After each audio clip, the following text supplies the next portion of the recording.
ಲೋಕಸಭಾ ಚುನಾವಣೆಯಲ್ಲಿ ಏನೇ ಹಿಂದೆ ಮುಂದೆ ಆದರೂ ಕೂಡ ಮೈತ್ರಿ ಸರ್ಕಾರನೇ ಉಳಿಯಲ್ಲ. ಇದೀಗ ಬರ್ತಿರುವಂತಹ ಹಲವಾರು ಮಾಹಿತಿಯನ್ನು ಗಮನಕ್ಕೆ ಕೊಡ್ತಾ ಇದ್ದೀವಿ.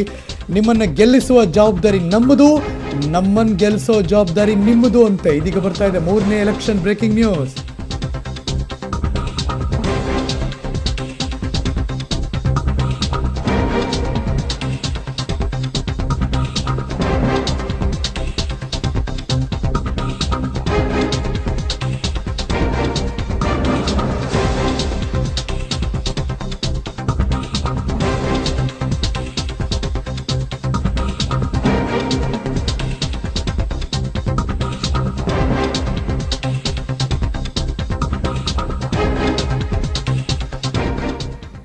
ಮೈಸೂರಲ್ಲಿ ಕಾಂಗ್ರೆಸ್ನ ಗೆಲ್ಲಿಸ್ಕೊಳ್ಳಿ, ನೀವು ಬೆಂಗಳೂರು ಉತ್ತರದಲ್ಲಿ ನಿಮ್ಮನ್ನು ನಾವು ಗೆಲ್ಲಿಸ್ತೀವಿ. ಸೊ ಕೊಟ್ಟು ತೆಗೆದುಕೊಳ್ಳುವಂತಹ ಕೆಲಸ. ನಾವು ನಿಮಗೆ ಮೋಸ ಮಾಡಲ್ಲ, ನೀವು ನಮಗೆ ಮೋಸ ಮಾಡಲ್ಲ. ಒಂದು ವೇಳೆ ಮೋಸ ಆದರೆ ಮೈತ್ರಿ ಸರ್ಕಾರನೇ ಉಳಿಯಲ್ಲ. ಕಾಂಗ್ರೆಸ್ ಅಧ್ಯಕ್ಷ ರಾಹುಲ್ ಮೂಲಕ ದೇವೇಗೌಡರ ಮುಂದೆ ಸಿದ್ದರಾಮಯ್ಯನವರು ಈ ಸೂತ್ರವನ್ನು ಇಟ್ಟಿದ್ರು.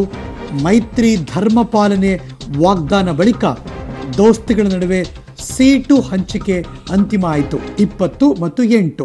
ಸೊ ಹಾಗಾಗಿ 28 ಲೋಕಸಭಾ ಕ್ಷೇತ್ರ, ಅದರಲ್ಲೂ ಕೂಡ ಅವರಿಬ್ಬರ ನಡುವೆ ಜಿದ್ದಾಜಿದ್ದಿದ್ದು ಮೈಸೂರು. ಆ ಮೈಸೂರಿನಲ್ಲಿ ಮಾನ್ಯ ಮಾಜಿ ಪ್ರಧಾನಮಂತ್ರಿ HD ದೇವೇಗೌಡರು ನಿಂತರೆ ಅಲ್ಲಿ ಗೆಲ್ತೀನಿ, ಇಲ್ಲಾಂದ್ರೆ ನಿಲ್ಲಲ್ಲ ಅಂದಿದ್ರು. ಬಟ್ ಫೈನಲಿ ಬೆಂಗಳೂರು ಉತ್ತರಕ್ಕೆ ನಿಲ್ಲುವ ಎಲ್ಲ ಸೂಚನೆಗಳು ಕೂಡ ಸಿಗ್ತಾ ಇದೆ. ಯಾಕೆ ಅಂದರೆ ಅಲ್ಲಿ ನಿಮ್ಮನ್ನು ನಾವು ಗೆಲ್ಲಿಸ್ಕೊಡ್ತೀವಿ, ಇಲ್ಲಿ ನೀವು ನಮ್ಮನ್ನು ಗೆಲ್ಲಿಸ್ಕೊಡಿ. ನೀವು ಯಾವುದು ಡಬಲ್ ಗೇಮ್ ಆಡಂಗಿಲ್ಲ, ನಾವು ಯಾವುದು ಡಬಲ್ ಗೇಮ್ ಆಡಲ್ಲ. ಡಬಲ್ ಗೇಮ್ ಮಾಡಿದ್ರೆ ಈ ಮೈತ್ರಿ ಸರ್ಕಾರ ರಾಜ್ಯದಲ್ಲಿ ಇರಲ್ಲ ಅನ್ನುವಷ್ಟರ ಮಟ್ಟಿಗೆ ಪಣಕ್ಕಿಟ್ಟಿದ್ದಾರೆ ಮಾನ್ಯ ಮಾಜಿ ಮುಖ್ಯಮಂತ್ರಿ ಕಾಂಗ್ರೆಸ್ನ CLP ನಾಯಕ ಸಿದ್ದರಾಮಯ್ಯನವರು.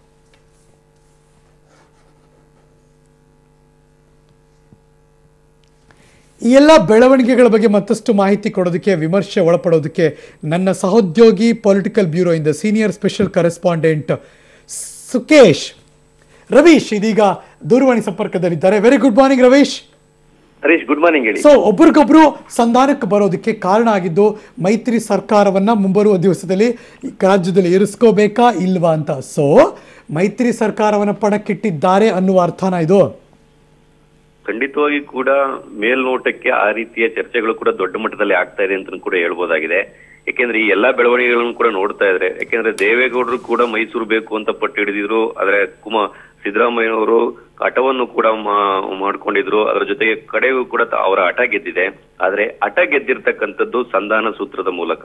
ಯಾಕೆಂದ್ರೆ ಬೆಂಗಳೂರು ಉತ್ತರದಲ್ಲಿ JDS ಅಭ್ಯರ್ಥಿಯನ್ನ ಗೆಲ್ಸ್ಕೊಟ್ರೆ ಮೈಸೂರಿನಲ್ಲಿ ಕಾಂಗ್ರೆಸ್ ಅಭ್ಯರ್ಥಿಯನ್ನ ಗೆಲ್ಸ್ಕೊಡ್ಬೇಕು. ಈ ಸೂತ್ರವೇ ಈ ಒಂದು ಎಲ್ಲಾ ಒಂದು ಸೀಟು ಹಂಚಿಕೆಗೆ ಒಂದು ರೀತಿಯಲ್ಲಿ ಮಹತ್ತರವಾದ ಬೆಳವಣಿಗೆ ಕಾರಣವಾಗಿರ್ತಕ್ಕಂಥದ್ದು ಅಂತ ಕೂಡ ಹೇಳಲಾಗಿದೆ. ನಾವಿಬ್ರು ಒಟ್ಟೊಟ್ಟಿಗೆ ರಾಜ್ಯದಲ್ಲಿ ರಥ ಎಳಿತಾ ಇದ್ದೀವಿ, ಒಟ್ಟೊಟ್ಟಿಗೆ ಯಾವಾಗ್ಲೂ ಜೊತೆಲಿರ್ತೀವಿ ಅಂದವರು ಮೋಸ ಆದ್ರೆ ಸರ್ಕಾರ ಉಳಿಯಲ್ಲ ಅನ್ನುವ ಈ ಅನುಮಾನ ಯಾಕೆ?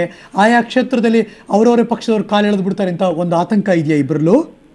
ಖಂಡಿತವಾಗಿ ಕೂಡ, ಯಾಕೆಂದ್ರೆ ಎರಡು ಕ್ಷೇತ್ರಗಳ ಮೇಲೆ ಸಾಕಷ್ಟು ಒಂದು ರೀತಿಯಲ್ಲಿ ಪಟ್ಟು ಹಿಡಿದಿದ್ರು. ಹಾಗಾಗಿ ಅದರಲ್ಲೂ ಕೂಡ ಮೈಸೂರಲ್ಲಿ ಪಟ್ಟು ಹಿಡಿದಿದ್ರು. ಒಂದ್ ವೇಳೆ ಏನಾದ್ರು ಕಾಂಗ್ರೆಸ್ನವರು ತೆಗೆದುಕೊಂಡಂತ ಸಂದರ್ಭದಲ್ಲಿ JDS ಅಲ್ಲಿ ಕಾಲೆಳೆದು ಅಲ್ಲೆಲ್ಲ ಅವರವರಲ್ಲೇ ಒಂದು ರೀತಿಯಲ್ಲಿ ಕಿತ್ತಾಟ ಶುರು ಆಗ್ಬೋದು. ಮತ್ತೆ ಇಲ್ಲಿ ಬೆಂಗಳೂರು ಉತ್ತರದಲ್ಲೂ ಕೂಡ ಇಲ್ಲಿ ಇಬ್ಬರು ಪ್ರಮುಖ ಸಿದ್ದರಾಮಯ್ಯ ಅವರ ಶಿಷ್ಯರು ಇಬ್ಬರು ಶಾಸಕರಿದ್ದಾರೆ. ಅವರು ಕೂಡ ಇಲ್ಲಿ ಕಾಲೆಳೆದಂತ ಸಂದರ್ಭದಲ್ಲಿ JDS ಅಭ್ಯರ್ಥಿಗೂ ಕೂಡ ಒಂದು ರೀತಿಯಲ್ಲಿ ಡ್ಯಾಮೇಜ್ ಆಗ್ಬೋದು.